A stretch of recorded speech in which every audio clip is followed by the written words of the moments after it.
Actually, nag-start as Eridanus. Eridanus Agency, ang company natin first. So, kasi nung una, hindi pa company, it's only a team. Parang pinahanap na supposedly constellation daw ang team. And dahil constellation, nagtingin-tingin ako. Meron Pines, meron na ganyan. Naghanap ako. Hanggang sa nakita ko yung Eridanus. Bakit Eridanus? Kasi we are in Dagupan. Kasi Eridanus is a very big constellation. At the same time, it is also known as an enchanted river. Enchanted river where you can find the precious gems. Ang Dagupan City, maraming rivers na nakapaligid sa Dagupan. And lalo na sa panahon na yun, nung binubuo ko yung team ng Eridanus, yun yung panahon na nagbaha sa Dagupan. Sobrang baha nun, bagyo. Kaya tamang-tama, it looks like a river ang buong Dagupan. Kaya sakto, nung binuo ko yung Eridanus na team, with my team, of course. Yun, saktong-sakto Eridanus na it's like a river and where you can see precious gems. So yung mga members natin or mga kasama natin sa team sa Eridanus, they are gems. All of us are precious gems. And then, nag-come up tayo sa Eridanus Avenino Business Partners nung register ko na to as a company. So, ginawa ko ng Eridanus Avenino Business Partners. Because why business partners? Dahil we are partnering with different individuals as business partners to help each other.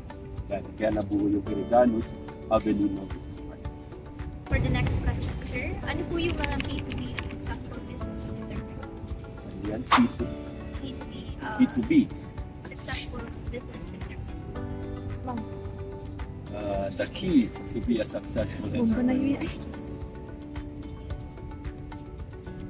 Susi ng kotse, susi ng bahay na. Actually, the key, wala naman talagang susi sa pagiging entrepreneur. Wala naman talagang key, wala naman talagang pag itong ginawa mo, ito na agad ang output. Hindi naman ganun ang entrepreneurship business dahil iba't ibang challenges, iba't ibang trials, iba't ibang direction, iba't ibang pagsubok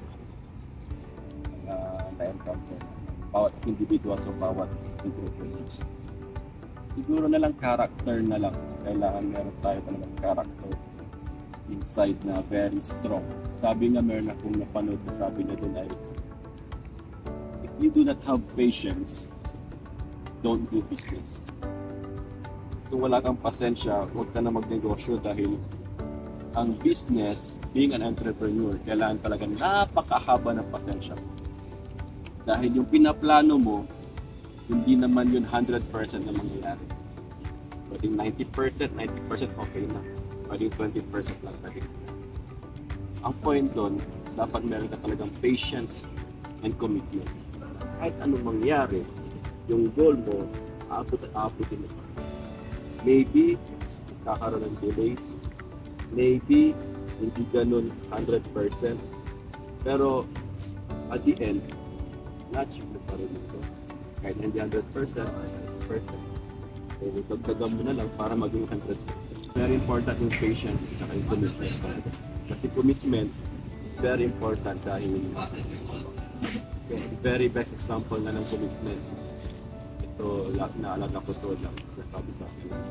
Papa ko na. Example of commitment is when you jump on airplane, hindi ka na makakapalit. That's an example of commitment. Kasi pag tumalong ka sa airplane, hindi ka na, ay, nagbago na isip mo. Mahirap pala. Ayoko na pala. Hindi ka na makakabalik. Nahulog ka na eh. Tumalong ka sa airplane. Ang mangyayari na lang, it's either you will fall na babagsak ka talaga na masaktan ka, mamatay ka, or you will fall gracefully. Yun na lang ang choice mo.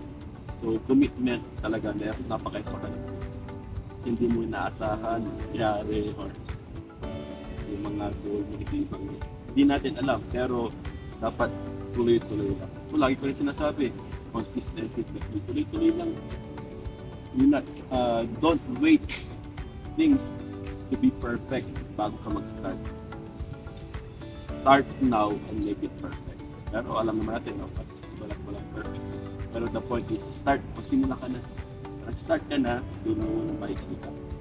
Kasi hindi na hihintay mo, ay, dapat pa ganito, kung ganyan. Hindi ka na makapagsimula. Tapos na, puti na yung uwak, hindi ka pa nagsimula.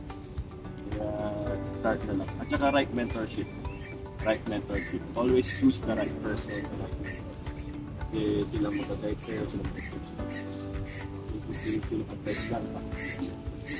Dapat, right mentorship. Ano yung goal mo? Gusto maging mayaman?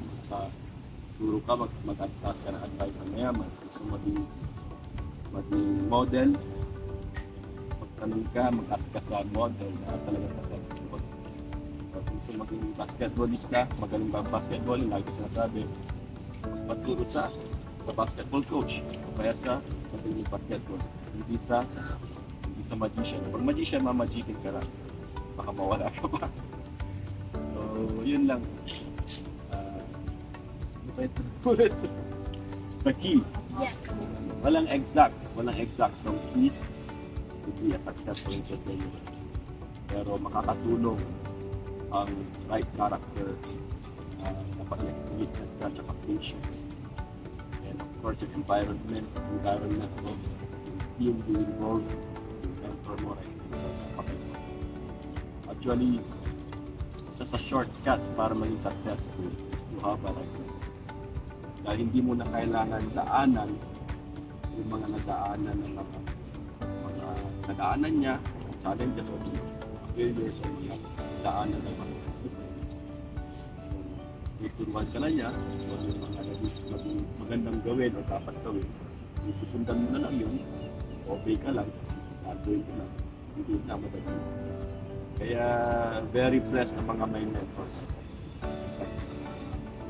May shortcut sa success. Kung yung mentor mo naabot niya ng 10 years, baka ikaw pwede umabot ng 5 years.